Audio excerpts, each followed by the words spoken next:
안녕하세요. 천인지 할머니입니다. 오늘은 대장동 게이트 얘기 한번 해볼까요? 모두들 모르는 사람이 없을 정도로 이런 일이 왜 이렇게 벌어지고 있는지. 이거는 무속인 이전에 국민의 한 사람으로서 과연 이런 일들이 대선에 나오시는 분들이 거론이 되면서 이런 일들이 이렇게 불거지고 있는데 이거 어떻게 봐야 되는 거예요? 그렇잖아요. 그냥 일반 국민들은 상상할 수도 없는 것들이 터져 나오니까 하여튼 있을 수 없는 일이 너무 빈번하게 나오는 것 같고, 저도 이제 저번에 한번 이제 찍고 나서 조금 관심을 가지고 이제 좀 들여다보거든요. 이렇게 들여다보고 있으면은 이거 무슨 지능탁도 아니고 서로 간의 존중이라는 거는 없는 것 같아.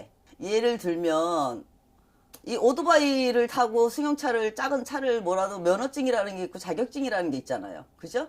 하물며 이 대한민국을 이렇게 정말 배로 치면은 그 커다란 배에 선장이 돼서 나갈 우두머리를 뽑는 건데, 그런 분들이 이런 사건에 연루가 되고 뭐 이것뿐이 아니잖아. 그죠?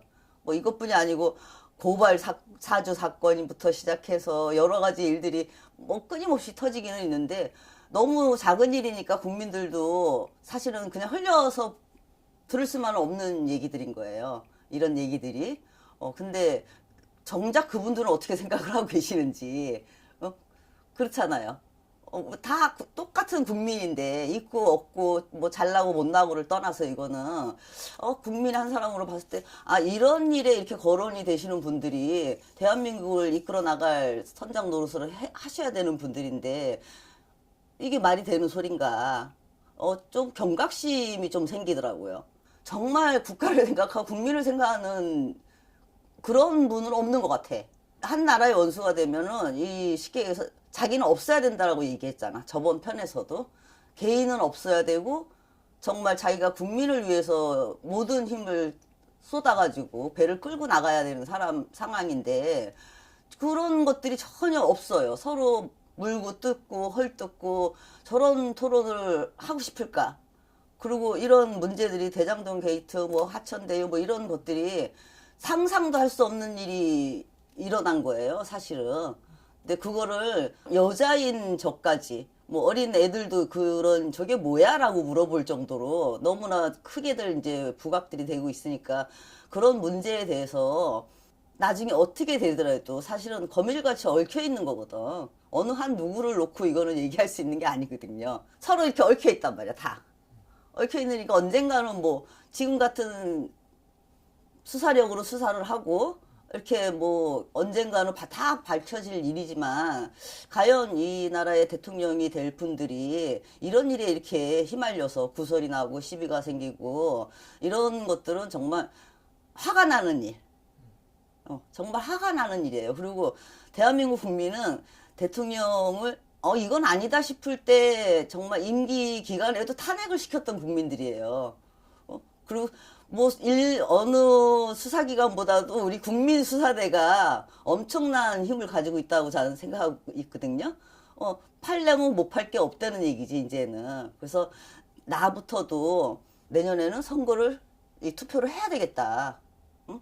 그러니까 어떤 생각을 가지고 어떻게 이 후보를 선정을 하든지 간에 아닌 건 아닌 거니까. 그렇잖아요. 도둑놈한테 나라를 맡길 수 없는 거고 사리사욕을 탐하는 사람한테 나라를 맡길 수는 없는 거잖아, 국민들은.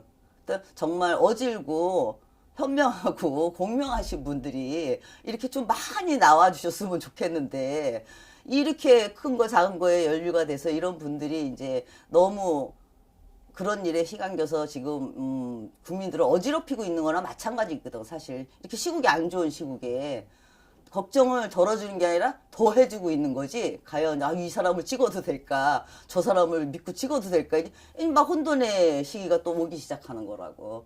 그래서 보다 좀 공명정대하게 수사도 물론 당연히 하시겠지만 국민들도 조금 요번에는 정말 철저하게 어떤 분을 뽑아야 가정을 보지 말고 그 사람의 다른 거를 보지 말고 정말 어떤 분이 우리나라를 위해서 이끌고 갈 수 있는 분인지를 정말 저부터라도 심각하게 들여다보고 신중하게 고민하고 그랬으면 좋겠어요. 제가 토론하시는 것들을 좀 봤어요. 이제 후보자분들이 토론을 하시는 걸 봤는데, 이제 뭐 왕자를 새긴 뭐 글씨 뭐 이런 얘기부터 시작해갖고 이제 여러 가지 그런 말들이 이제 막 나오기 시작을 하는데, 국민들이 보고 있다라는 거를 좀 자각들을 하셨으면, 우리가 다 보고 있습니다. 그 과정을. 근데 경제를 위해서 어떠한 정책 토론을 하는 것도 아니고 어떠한 자신들만의 후보들 각각 본인들만의 소신이나 하고 싶은 것들, 이뤘으면 하는 것들, 그런 것들을 얘기해 주는 게 아니라 전혀 우리는 듣고 싶지 않은 얘기들이 오가는 걸 봤거든요. 그래서 그런 것들 역시 국민들은 다 보고 있다. 대한민국 국민이. 그래서 그런 뭐 왕자를 그리고 뭘 그거는 사실은 교회를 다니시는 분들은 십자가를 지니고 다니면 좋다 그러면 십자가를 지니고 다니고 새벽 기도를 가실 거고, 철회를 다니거나 무속을 믿으신 토속 신앙을 믿으시는 분들은 또 그분들이 해서 좋다는 것들은 또 당연히 하시겠죠. 그죠? 그 이제 보는 관점에 따라서 이제 자기들 저기에 따라서 이제 나눠지지만, 근데 분명한 거는 그게 전부는 아니라는 얘기예요. 잘못한 건 잘못한 부분이죠. 어떻게 보면 그거는 어리석은 거거든. 그렇게 해서는 안 돼. 어디서 그런 저거를 뭐 듣고 그렇게 행하고 이렇게 하셨는지 몰라도 사실은 이제 너무 어리석지 않았나. 그냥 안 보이는 곳에 그런 표정을 살 수도 있고, 근데 또 그런 걸 가지고 토론을 해서 그랬지 않냐, 뭐는 어쨌지 않냐, 그런 거 가지고 토론하는 것 자체가 대한민국 국민이 너무 바보라고 생각하시는 거 아닌가, 그런 생각을 해봤어요. 그래서 저 토론을 더 보고 싶어야 되는데, 아유, 그 역시가 역시지. 그러면서 끄게 된다는 거. 많은 공감들을 하실 것 같아요. 그래서 무조건 내가 뭐 이거는 뭐 야당 여당을 떠나서 네 편 내 편을 떠나서 국민은 하나가 돼서 정말 잘 소신 있게 당신들이 발언할 건 또 발언을 하시고, 또 원할 거는 원하고, 그죠? 앞으로 더 큰 일이 일어나기 전에 뭐 막을 수 있는 것들은 국민들이 나서서 막을 수도 있는 거고, 지키기 위해서는 어쩔 수 없는 거잖아. 그죠? 그래서 국민의 말을 안 듣는 사람은 그 자리에 앉을 필요도 없는 거잖아. 솔직한 얘기로. 저는 그렇게 생각해요. 그래서 이런 뭐 대장동이니 뭐 고발 사주 사건이 없는 것들이 나오진 않는다고 생각해. 솔직히 얘기해서. 우리가 이렇게 저렇게 뭐 논하지는 않겠지만서도 없는 일들이 나오지는 않는 거니까 부디 자각들 하시고 맞으면 맞다, 잘못했으면 잘못했다, 앞으로는 더 잘하겠다, 그런 태도도 좀 보여주시고, 그래야 그분을 따라가고 신뢰하고 존경할 수 있는 거 아니겠어요?